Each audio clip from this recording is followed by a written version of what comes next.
Chers auditeurs, bonjour. J'espère que vous avez apprécié l'épisode précédent et j'espère que vous apprécierez tout autant celui-ci. Installez-vous confortablement et servez-vous un petit chocolat chaud. Nous repartons ensemble dans les terres de Mandelzy, dans la fameuse petite bourgade de Sainte-Marie-Coprine, pour ce 5e épisode du secret de Mamie No Good.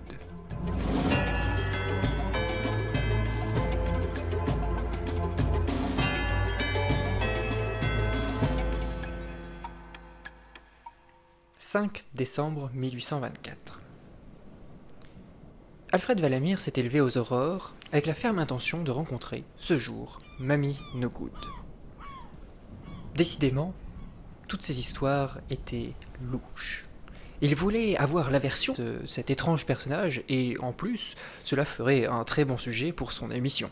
Interviewer la doyenne, probablement du monde, la personne la plus vieille des terres de Mandelzy, cela serait assurément le point d'orgue de sa prochaine chronique. Alfred habitait une maison de plain-pied à environ 1 kilomètre du bourg de Sainte-Marie-Coprine. Il se rendit donc à pied sur le port. Là, il repéra la maison de Mamie No Good. Personne ne pouvait l'arrêter puisque c'était la seule maison rouge du port. Il s'avança jusqu'à la porte et toqua. 1 fois, 2 fois, 3 fois. Pas de réponse. Un peu désemparé, il resta là, devant, quelques minutes. Puis finalement, la porte de la maison s'entr'ouvrit.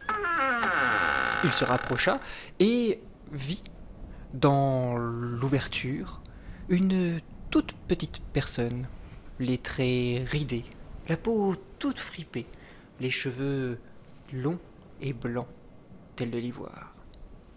C'était elle, Mamie No Good. Oui, c'est pour... Bonjour madame, je me présente. Alfred Valamir, journaliste sur Radio Océania et chroniqueur également. Est-ce que vous voudriez bien m'accorder quelques instants ? Un peu suspicieuse, la mamie le regarda de la tête aux pieds. Puis, jugeant qu'il avait une bonne gueule, le laissa entrer.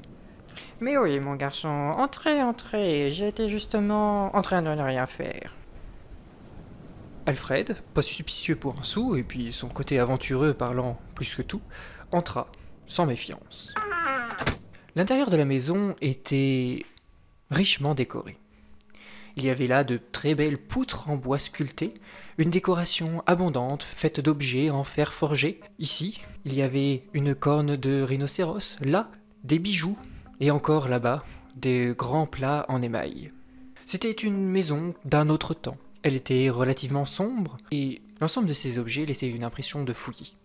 La petite dame suivait Valamir et le pria de s'installer dans un immense divan qui occupait la pièce principale. Alors, que puis-je pour vous, monsieur Valamir ? Vous savez, je vous écoute depuis quelques années maintenant, pour ce que j'entends encore, me diriez-vous, mais je vous écoute dans la radio, là. Vous m'envoyez très honoré, madame. Eh bien, en fait, pour être tout à fait honnête, je suis à Sainte-Marie-Coprine en ce moment pour, chercher des sujets pour mes chroniques et pour étudier les mystères de Sainte-Marie-Coprine.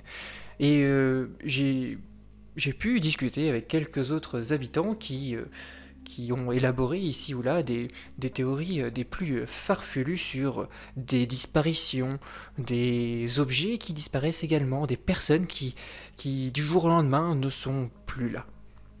Ah, oui, je vois. La grand-mère s'arrêta un instant. Elle semblait regarder le sol. Puis, d'un coup, elle tourna la tête vers Alfred Valamir et le regarda les yeux grands ouverts. Que vous a-t-on dit au juste, mon garçon ? Oh, mais attendez, c'est le comble dans la politesse. Voulez-vous boire quelque chose ? Non, je vous remercie. Voyez-vous, les habitants du village élaborent de farfelues théories sur ces disparitions. Certains en vont même jusqu'à penser que c'est vous-même qui enlevez ces personnes ou qui volez, dérobez ces différents objets. Oh mais oui, ils sont tout simplement jaloux. Et oui, mon garçon, voyez-vous, j'ai 125 ans. J'en ai vu des choses, j'en connais des choses. J'ai vu ce village grandir, se transformer, ces gens-là arriver, des gens disparaître, mais ils ne disparaissent que de vieillesse ici, on ne meurt que de vieillesse. Il n'y a jamais eu aucun assassinat, aucun vol, aucune bijouterie dérobée. Mamie No Good avait spontanément ralenti en prononçant ces mots, et Alfred le nota. Il sentait bien qu'il y avait là anguille sous roche. Mais trêve de plaisanterie, monsieur Vallamir. Non, je pense que ce n'est que pure spéculation et pure jalousie, voyez-vous. Je pense que ces gens sont jaloux de moi. Ils savent qu'ils n'iront pas jusqu'à mon âge, tout simplement, et donc essayent de me nuire de toute manière qu'il est. Oh, mais dites-moi, si ce n'est pas indiscret, pourriez-vous me dire les personnes que vous avez rencontrées? Alfred était un peu embêté. Néanmoins, il se risqua à lui donner les noms. Eh bien, attendez, que je réfléchisse. J'ai été en effet chez le joaillier il n'y a pas plus tard qu'il y a 3 jours. Avant-hier, j'ai rencontré Madame Fenwick, un personnage un petit peu spécial a priori, qui fait dans l'art divinatoire. Et puis hier, j'ai rencontré ce gardien du phare. Oui, lui aussi, un petit peu spécial. Je le verrais bien un peu complotiste sur les bords. Voyez-vous, mon garçon, il faut se méfier de tout le monde ici. Les rumeurs vont de bon train et des gens n'hésitent pas à parler. Je suis sûr qu'on dira beaucoup de choses sur vous en vous ayant vu rentrer ici.